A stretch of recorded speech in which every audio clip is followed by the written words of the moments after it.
You said, as I pointed out earlier on, yes, the real battle for my release from detention, yes, began with the late Gani Fawemi in full command. Full command. Amnesty International had already deployed its global network to devastating effects on the vicious Gowon regime. Exactly. The growing notoriety of the regime provided Amnesty International and other bodies, including the international media, the moral high ground for the effective prosecution of the case for my freedom. General Ojukwu was pushing from Côte d'Ivoire, yes, and making use of all his diplomatic contacts. Exactly.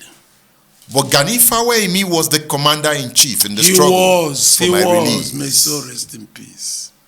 One can now see clearly why I detest and condemn tribalism and any form of ethno-sectionalism in all ramifications and shapes. Ed, you got it.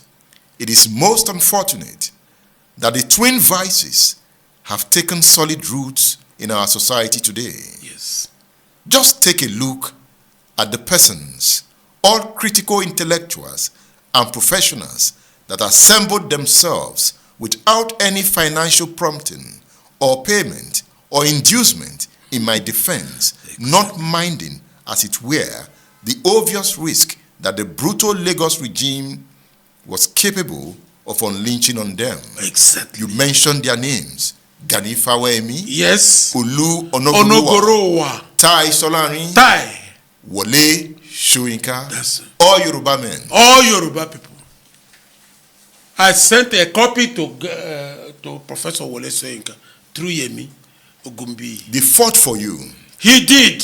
All of them. You came to Nigeria, you went to Tai Solarin. Yes. On many occasions, Ojukwu sent you to sort out Wole Soyinka. Yes. At some point, Soyinka had to fly to Abidjan. Yes. To meet Ojukwu. Yes. Soyinka loved Biafra, right? I can say that 10 times. He didn't. See, Wole was involved in getting Nigeria to be better. I think so. He didn't like the pogrom. He didn't like and remember that he had very good friends, Chris Okibo, Chino Achebe. He had very good friends in the East.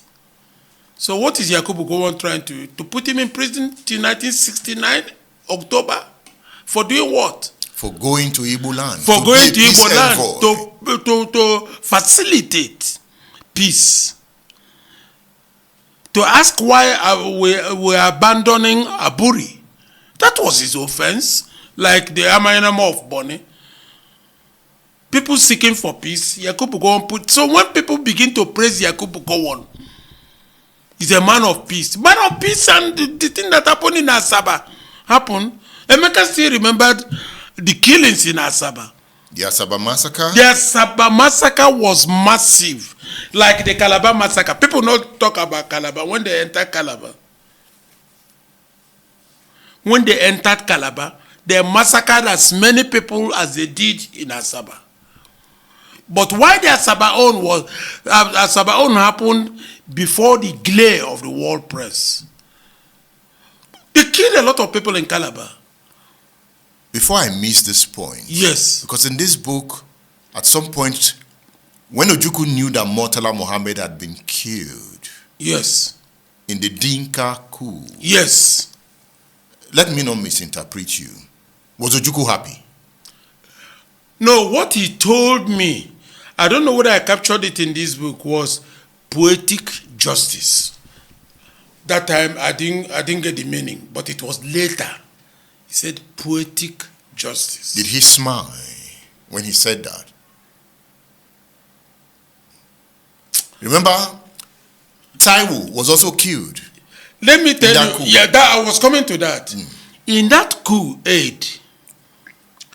2 principals were killed. Murtala Mohammed and Taiwo Ibrahim.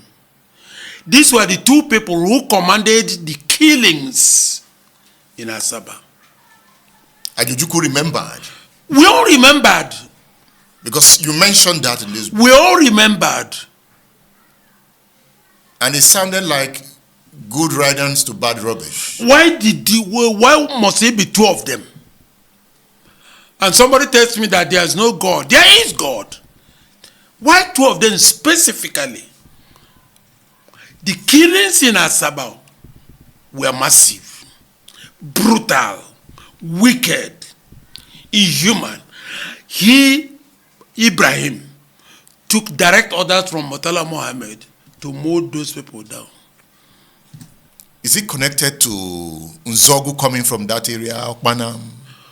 He could. To deal with, Nzogu. He's from Okpanam. So he took out Ahmadu Bello. Oh, yes. And now we are in Nzogu's territory. Yes. Perhaps it's time to... We have to start revenging. And killed... Oh, my God. But it was war. It was war, but what has that got to do with defenseless people? They were not soldiers. Those people killed. But somehow Biafra took its pound of flesh, the River Niger crossing. You remember? Yes. Biafran soldiers massacred Nigerian soldiers. Yes. And many of them were coming from that Asaba end. Yes. Okay? Yes. You like it? Yeah, it was true. Ahmadi was positioned to make sure that they didn't cross the Niger safely, and he deployed his battalion and div, and they fought very well. Did Onitsha fall throughout the war?